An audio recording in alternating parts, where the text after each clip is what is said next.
In the brutal winters of northern Maine, teams of exhausted horses would vanish under drifts, bringing entire logging empires to a standstill, until a machine no one believed possible crawled out of the snow.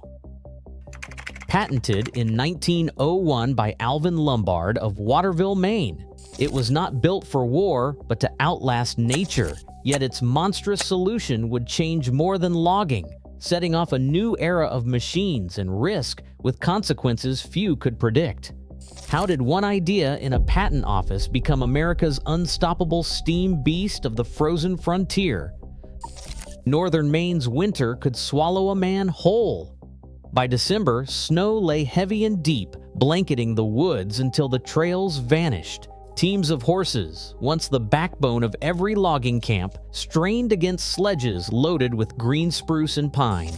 Hooves churned through drifts, breath steaming in the air, but the weight always won.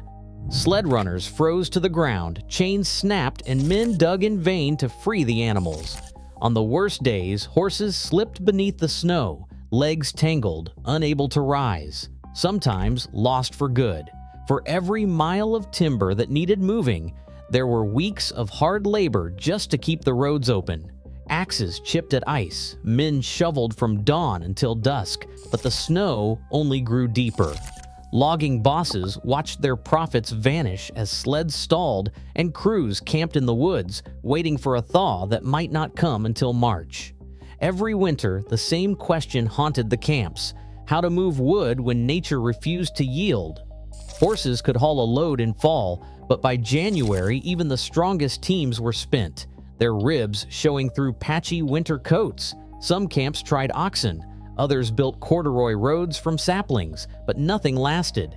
Timber piled up at the landings, unsold, while mills downriver ran short. The entire industry teetered on the brink, held hostage by snow and cold. Out here, the old ways were breaking. Something new had to come, or the forest would win. In the small city of Waterville, Maine, a blacksmith named Alvin Orlando Lombard drafted a solution unlike anything seen in the northern woods. On November 9, 1900, Lombard filed for a patent that would become the legal backbone of a revolution in logging.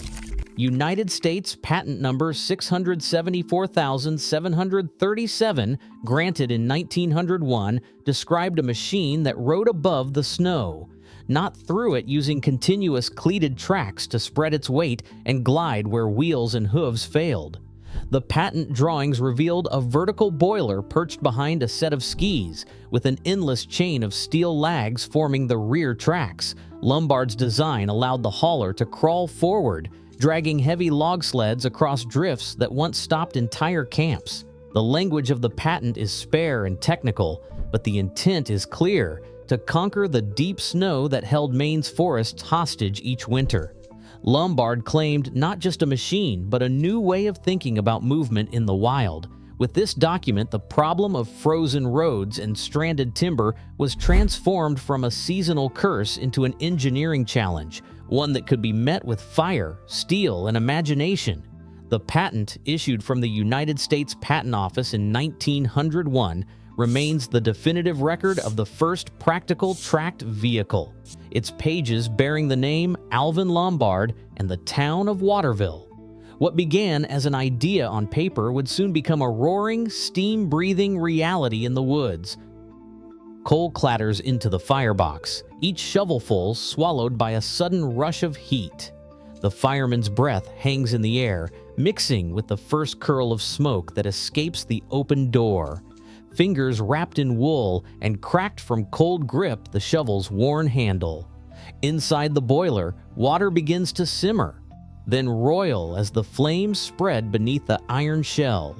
Gauges tremble, dials shudder, and the needle inches upward, chasing the pressure needed to wake the machine. The vertical boiler stands at the heart of it all, its jacket rimmed with frost, its belly fed by coal and hope. Steam hisses through valves, warming the pipes and pistons that will soon drive the tracks. The steersman, perched ahead on a narrow platform, pulls his scarf tight against the wind. One hand steadies the wheel linked to the skis, the other hovers near the throttle. The crew works in silence, each task practiced and precise.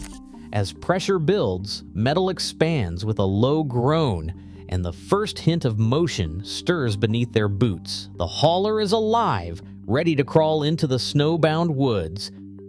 By sunrise, the ice road stretched for miles, a ribbon of polished snow winding through the trees. Each night, crews dragged heavy sprinkler sleds along the route, flooding the packed snow to freeze it smooth and strong. With the path set, the hauler's work began in earnest. Steam up, tracks biting. The machine inched forward, hauling a train of log sleds chained end to end.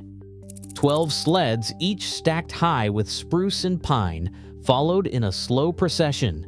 The weight behind the engine could top 200 tons, more than 60 horses could pull on their best day.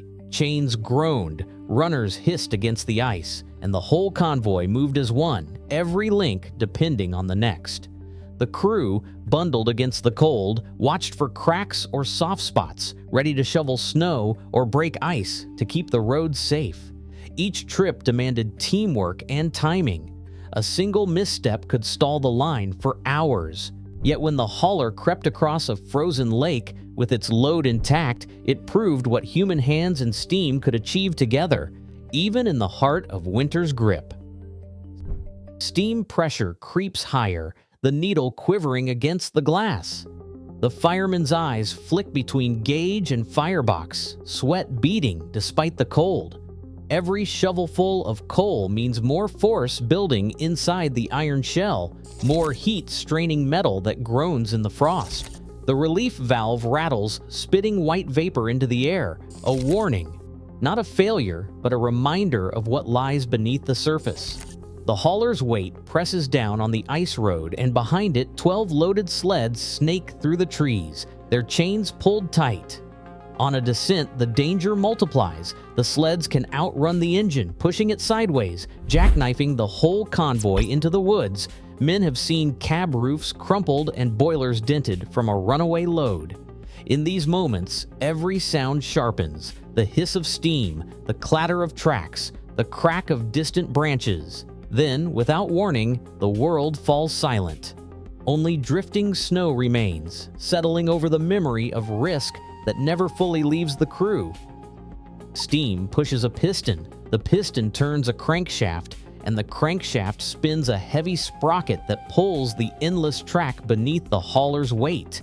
Each cleat bites into the snow, spreading 15 to 20 tons across a wide footprint. Instead of sinking, the machine glides, its pressure on the ground less than a man's boot. This is the secret behind the crawler's power. Force delivered not through wheels, but through a moving belt of steel and wood, always in contact with the ground. About 100 horsepower courses from boiler to track, enough to move hundreds of tons of timber when every link works in harmony. The principle is simple, but the effect is profound.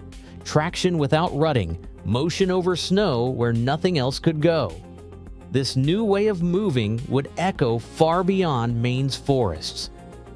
By the 1920s, the familiar hiss of steam began to fade from the northern woods. Gasoline tractors and later diesel engines arrived, pulling fewer sleds, but running longer and with less labor.